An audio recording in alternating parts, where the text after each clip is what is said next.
1983, a team of deeply pious scientists conducted a radical experiment in an undisclosed facility. The scientists had theorized that a human without access to any senses or ways to perceive stimuli would be able to perceive the presence of God. They believed that the five senses clouded our awareness of eternity, and without them, a human could actually establish contact with God by thought. An elderly man who claimed to have nothing left to live for was the only test subject to volunteer. To purge him of all his senses, the scientists performed a complex operation in which every sensory nerve connection to the brain was surgically severed. Although the test subject retained full muscular function, he could not see, hear, taste, smell, or feel. With no possible way to communicate with or even sense the outside world, he was alone with his thoughts. Scientists monitored him as he spoke aloud about his state of mind in jumbled, slurred sentences that he couldn't even hear. After 4 days, the man claimed to be hearing hushed, unintelligible voices in his head. Assuming it was an onset of psychosis, the scientists paid little attention to his concerns. 2 days later, the man cried that he could hear his dead wife speaking with him, and even more, he could communicate back. The scientists were intrigued, but not convinced, until the subject started naming their dead relatives. He repeated personal information to them that only their dead spouses and parents would have known. At this point, a sizable portion of scientists left the study.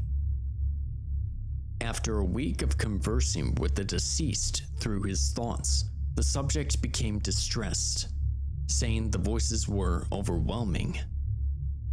Apparently, in every waking moment, his consciousness was being bombarded by hundreds of voices that refused to leave him alone.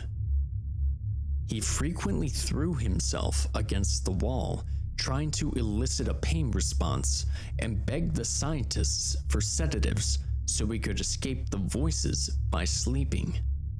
This tactic worked for 3 days, until he started having severe night terrors. He repeatedly said that he could see and hear the deceased in his dreams.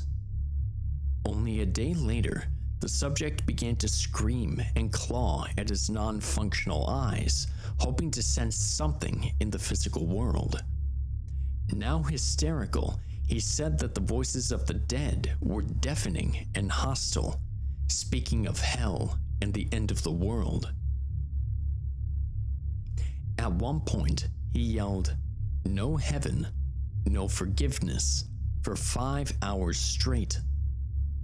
He continually begged to be killed, but the scientists were convinced that he was close to establishing contact with God. After another day, the subject could no longer form coherent sentences. Seemingly mad, he started to bite off chunks of flesh from his arm. The scientists rushed into the test chamber and restrained him to a table so he could not harm himself. After a few hours of being tied down, the subject halted his struggling and screaming.